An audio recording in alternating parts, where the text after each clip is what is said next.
أعوذ بالله من الشيطان الرجيم.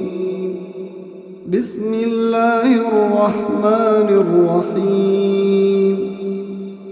الحمد لله الذي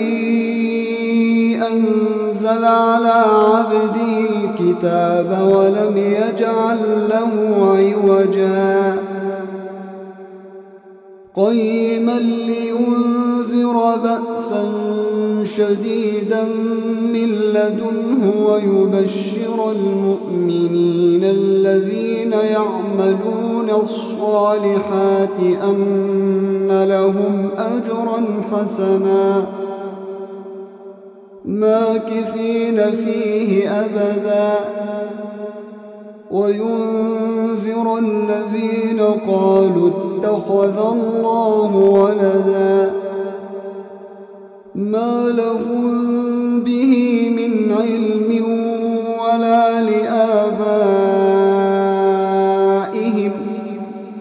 كبرت كلمة تخرج من أفواههم إن يقولون إلا كذبا فلعلك باخع نفسك على آثارهم إن لم يؤمنوا بهذا الحديث أسفا إنا جعلنا ما على الأرض زينة لها لنبلوهم أيهم أحسن عملا وإنا لجاعلون ما عليها صعيدا جرزا أم حسبت أن أصحاب الكهف والرقيم كانوا من آياتنا عجبا إذ أوى الفتية إلى الكهف فقالوا ربنا آتنا من لدنك رحمة وهيئ لنا من أمرنا رشدا فضربنا على آذانهم في الكهف سنين عددا ثم بعثناهم لنعلم أي الحزبين أحصى لما لبثوا أمدا نحن نقص عليك نبأهم بالحق إنهم فتية آمنوا بربهم وزدناهم هدى وربطنا على قلوبهم إذ قاموا فقالوا ربنا رب السماوات والأرض لن ندعو من دونه إلها لقد قلنا إذا شططا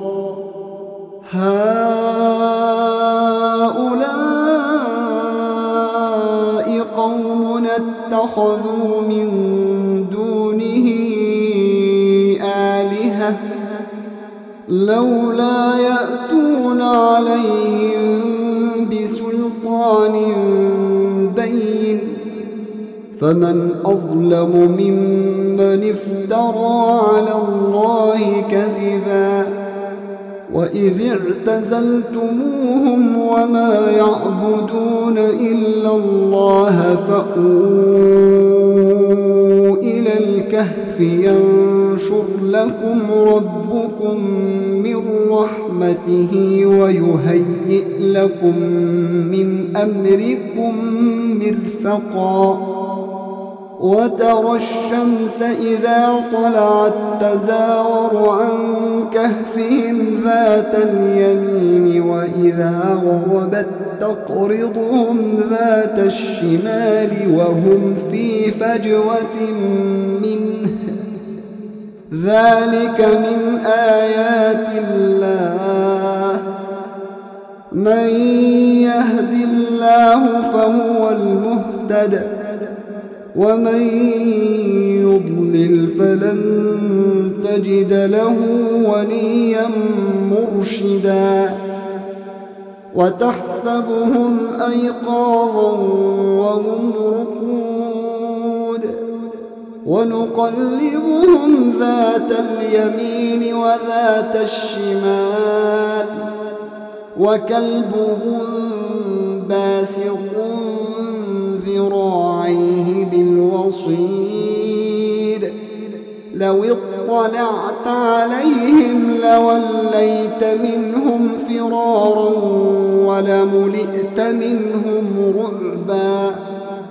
وكذلك بعثناهم ليتساءلوا بينهم قال قائل منهم كم لبثتم قالوا لبثنا يوما أو بعض يوم قالوا ربكم أعلم بما لبثتم فابعثوا أحدكم بورقكم هذه إلى المدينة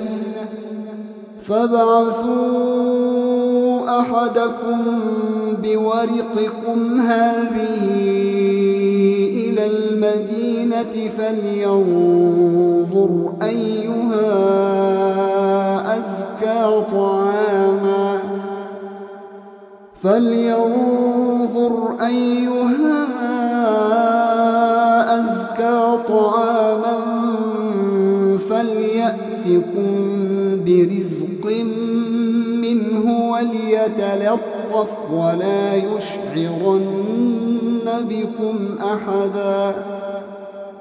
إنهم إن يظهروا عليكم يرجموكم أو يعيدوكم في ملتهم ولن تفلحوا إذا أبدا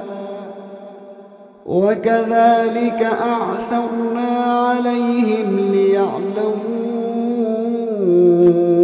أن وعد الله حق وأن الساعة لا ريب فيها إذ يتنازعون بينهم أمرهم فقالوا ابنوا عليهم بنيانا ربهم أعلم بهم قال الذين غلبوا على أمرهم لنتخذن عليهم مسجدا سيقولون ثلاثة رابعهم كلبهم ويقولون خمسة سادسهم كلبهم رجما بالغيب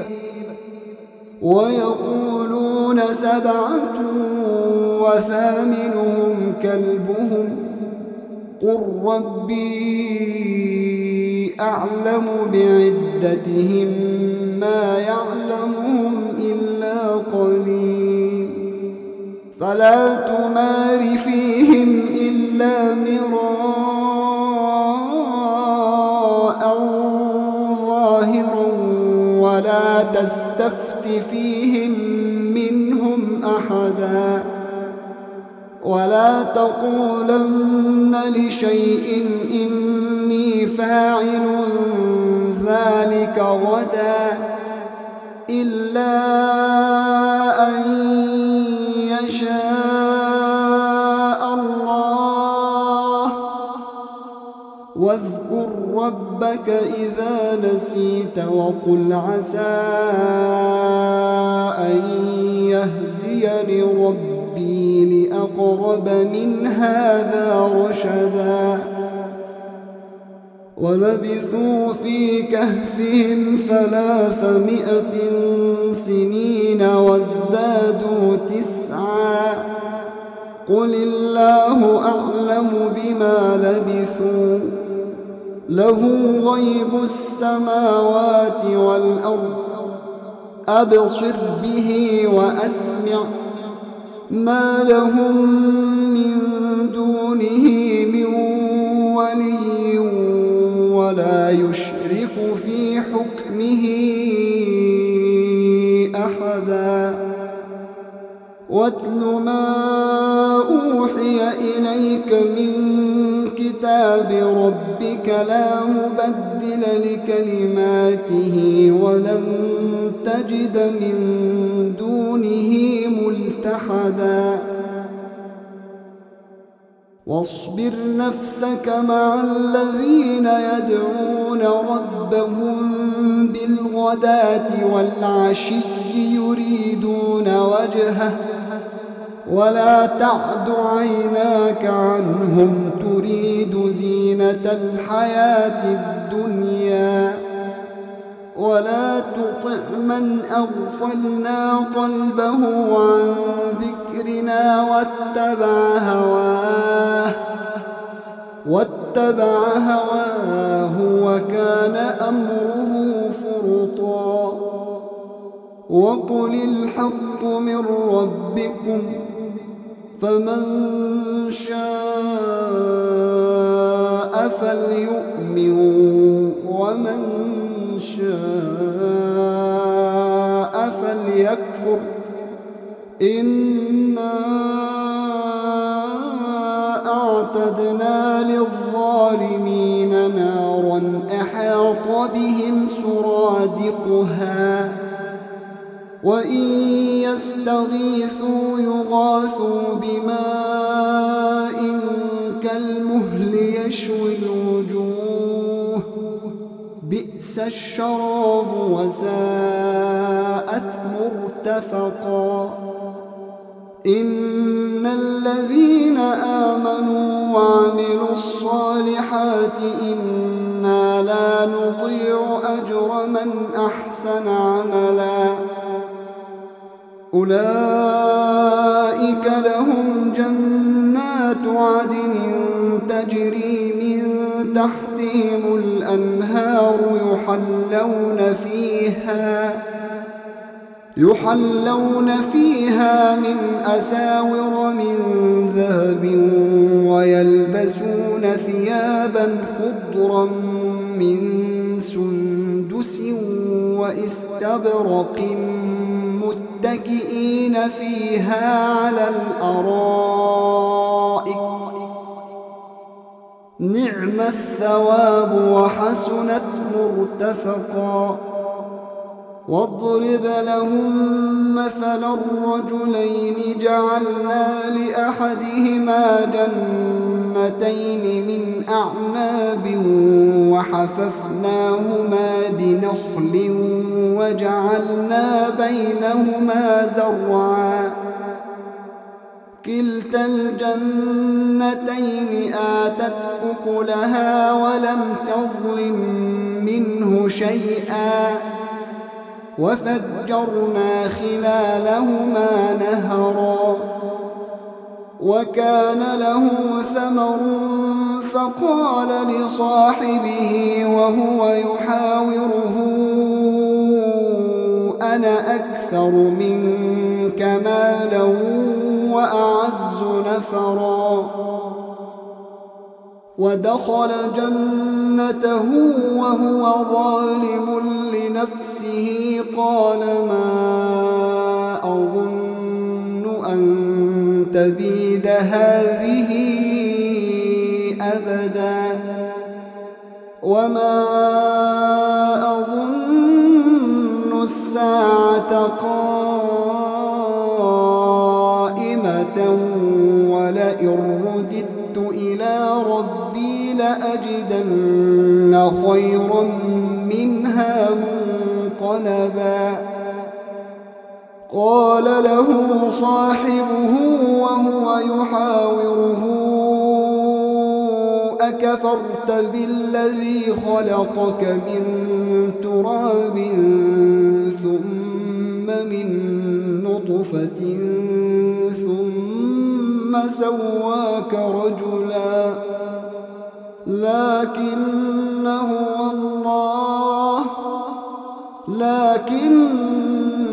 هو الله ربي ولا أشرك بربي أحدا ولولا إذ دخلت جنتك قلت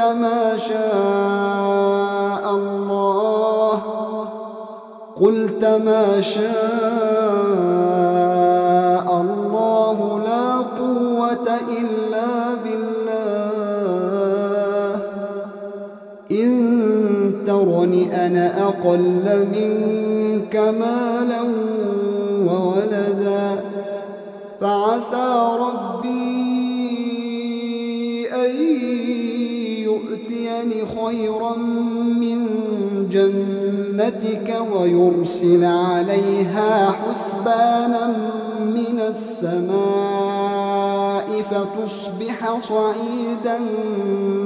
زلقا أو يصبح ماؤها غورا فلن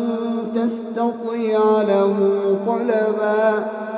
وأحيط بثمره فأصبح يقلب كفيه على ما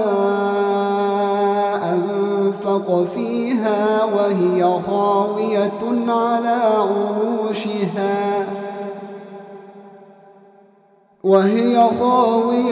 على عروشها ويقول يا ليتني لم أشرك بربي أحدا ولم تكن له فئة ينصرونه من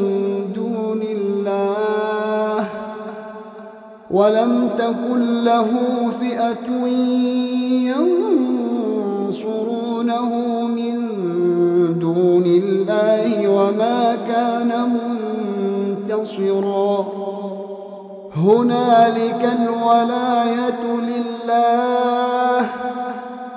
هنالك الولاية لله الحق هو خير ثوابا وخير عقبا واضرب لهم مثل الحياة الدنيا كماء إن أنزلناه من السماء فاختلط به نبات الأرض فأصبح هشيما تذروه الرياح وكان الله على كل شيء مقتدرا المال والبنون زينة الحياة الدنيا والباقيات الصالحات خير عند ربك ثوابا وخير أملا ويوم نسير الجبال وترى الأرض بارزة وحشرناهم فلم نغادر منهم أحدا وعرضوا على ربك صفا لقد جئتمونا كما خلقناكم أول مرة بل زعمتم أن لن نجعل لكم موعدا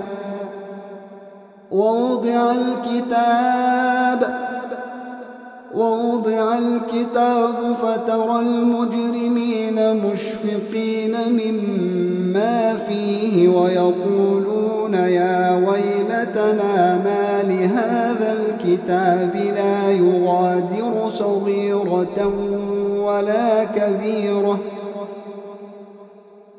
ويقولون يا ويلتنا ما لهذا الكتاب لا يغادر صغيرة ولا كبيرة إلا أحصاها ووجدوا ما عملوا حاضرا ولا يظلم ربك أحدا وإذ قلنا للملائكة اسجدوا لآدم فسجدوا إلا إبليس كان من الجن ففسق عن أمر ربه أفتتخذونه وذريته أولياء من دوني وهم لكم عدو بئس للظالمين بدلا ما أشهدتهم خلق السماوات والأرض ولا خلق أنفسهم وما كنت متخذ المضلين عضدا ويوم يقول نادوا شركائي الذين زعمتم فدعوهم فلم يستجيبوا لهم وجعلنا بينهم موبقا ورأى المجرمون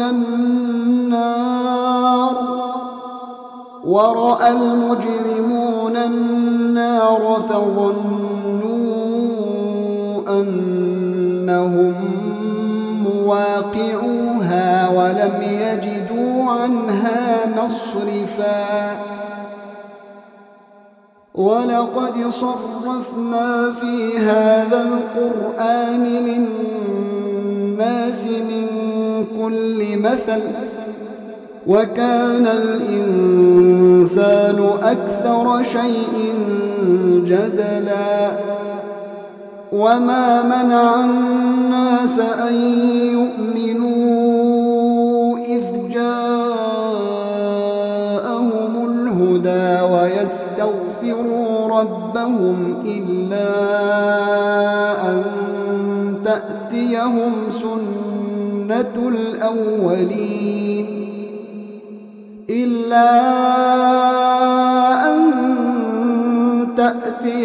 سنة الأولين أو يأتيهم العذاب قبلا وما نرسل المرسلين إلا مبشرين ومنذرين ويجادل الذين كفروا بالباطل ليدحضوا به الحق واتخذوا آياتي وما أنذروا هزوا ومن أظلم ممن ذكر بآيات ربه فأعرض عنها ونسي ما قدمت يداه إنا جعلنا على قلوبهم أكنة أن يفقهوه وفي آذانهم وقرا وإن تدعوهم إلى الهدى فلن يهتدوا إذن أبدا وربك الغفور ذو الرحمة لو يؤاخذهم بما كسبوا لعجل لهم العذاب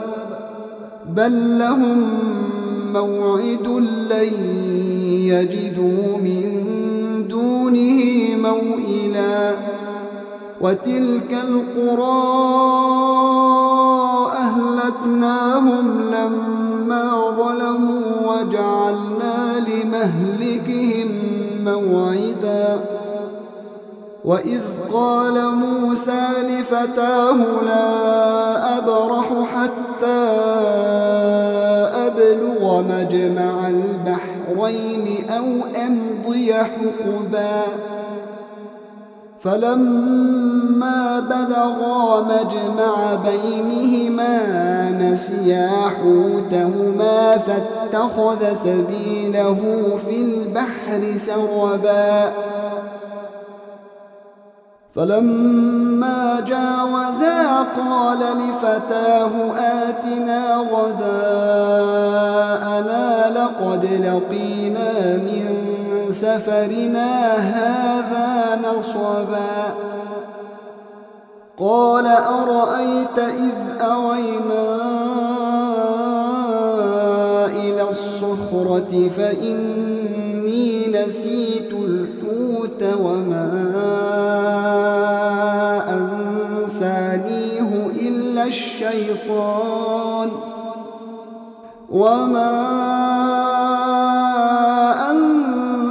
أنسانيه إلا الشيطان أن أذكره واتخذ سبيله في البحر عجبا قال ذلك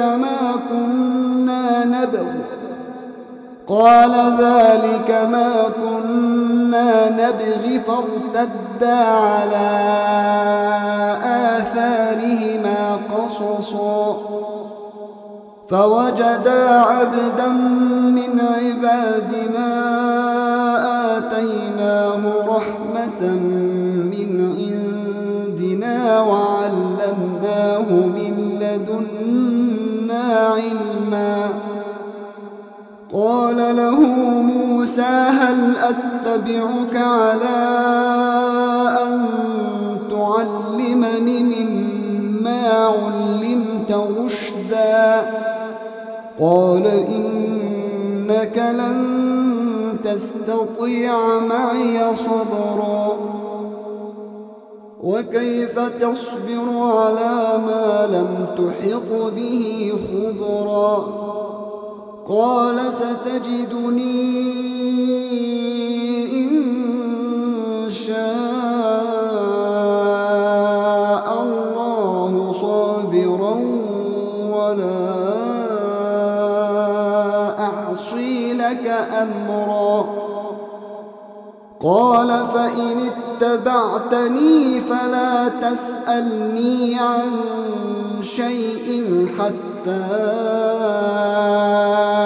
أحدث لك منه ذكرا فانطلقا حتى إذا ركبا في السفينة خرقها قال أخرقتها لتغرق أهلها لقد جئت شيئا إمرا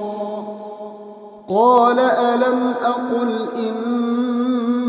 إنك لن تستطيع معي صبرا قال لا تؤاخذني بما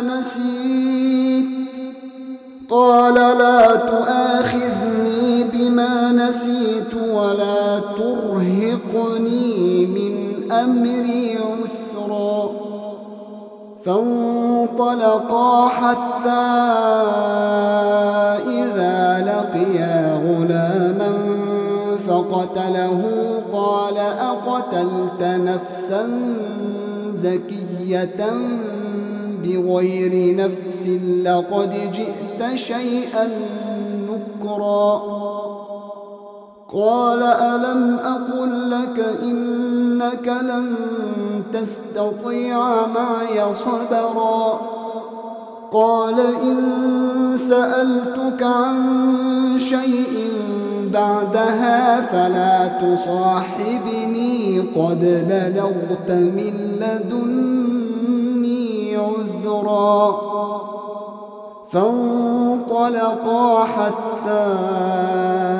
إذا أتيا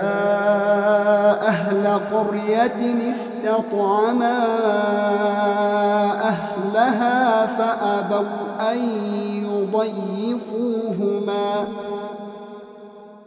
فأبوا أن يضيفوهما فوجدا فيها جدارا يريد أن ينقض فأقامه قال لو شئت لاتخذت عليه أجرا قال هذا فراق بيني وبينك سأنبئك بتأويل ما لم تستطع عليه صبرا أما السفينة فكانت لمساكين يعملون في البحر فأردت أن أعيبها وكان وراءهم ملك يأخذ كل سفينة غصبا وأما الغلام فكان أبواه مؤمنين فخشينا أن يرهقهما طغيانا وكفرا فأردنا أن يبدلهما ربهما خيرا منه زكاة وأقرب رحما وأما الجدار فكان لغلامين يتيمين في المدينة وكان تحته كنز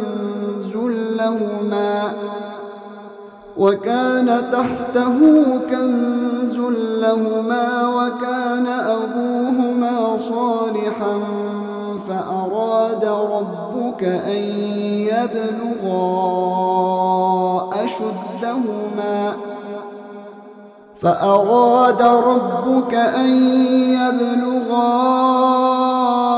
أشدهما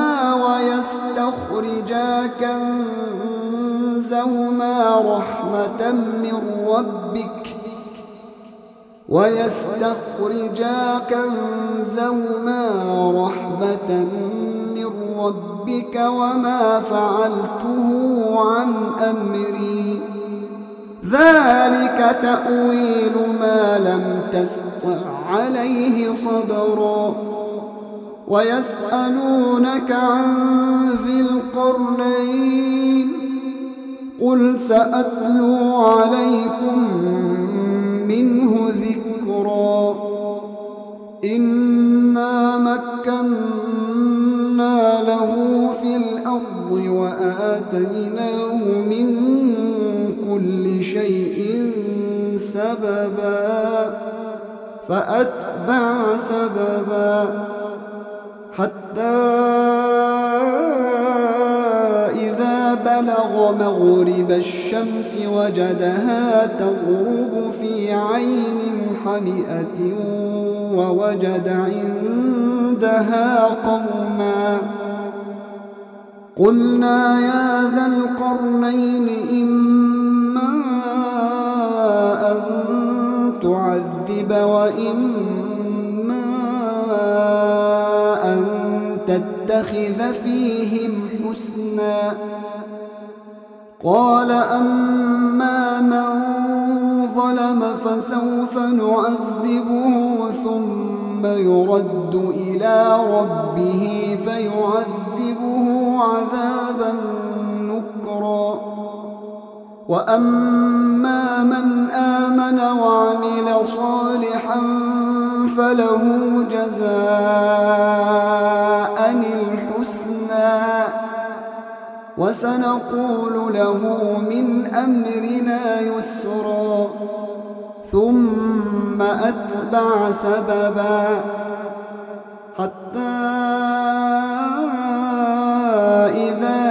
بلغ مطلع الشمس وجدها تطلع على قوم لم نجعل لهم من دونها سترا كذلك وقد أحطنا بما لديه خبرا ثم أتبع سببا حتى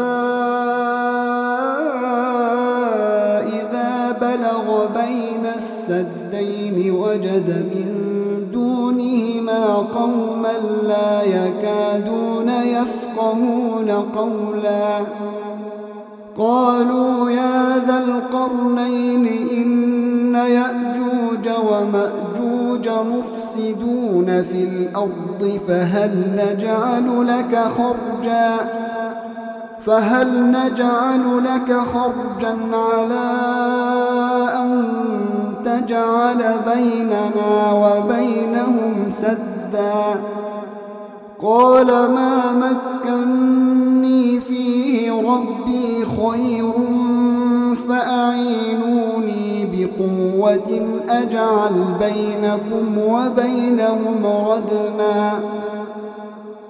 آتوني زبر الحديد حتى إذا ساوى بين الصدفين قال انفخوا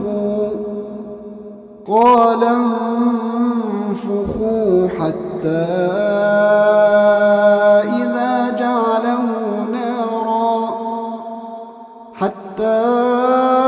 إذا جعله نارا قال آتوني أفرغ عليه قطرا فما استطاعوا أن يظهروه وما استطاعوا له نقبا قال هذا رحمة من ربي فإذا جاء وعد ربي جعله دكاء وكان وعد ربي حقا وتركنا بعضهم يومئذ يموج في بعض ونفخ في الصور فجمعناهم جمعا وعرضنا جهنم يومئذ للكافرين عرضا الذين كانت أعينهم في غطاء عن ذكري وكانوا لا يستطيعون سمعا أفحسب الذين كفروا أن يتخذوا عبادي من دوني أولياء إنا أعتدنا جهنم للكافرين نزلا قل هل ننبئكم بالأخسرين أعمالا الذين ضل سعيهم في الحياة الدنيا وهم يحسبون أنهم يحسنون صنعا أولئك الذين كفروا بآيات ربهم ولقائه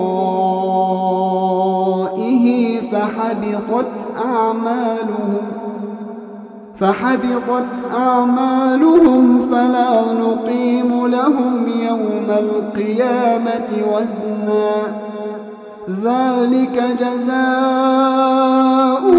جهنم بما كفروا واتخذوا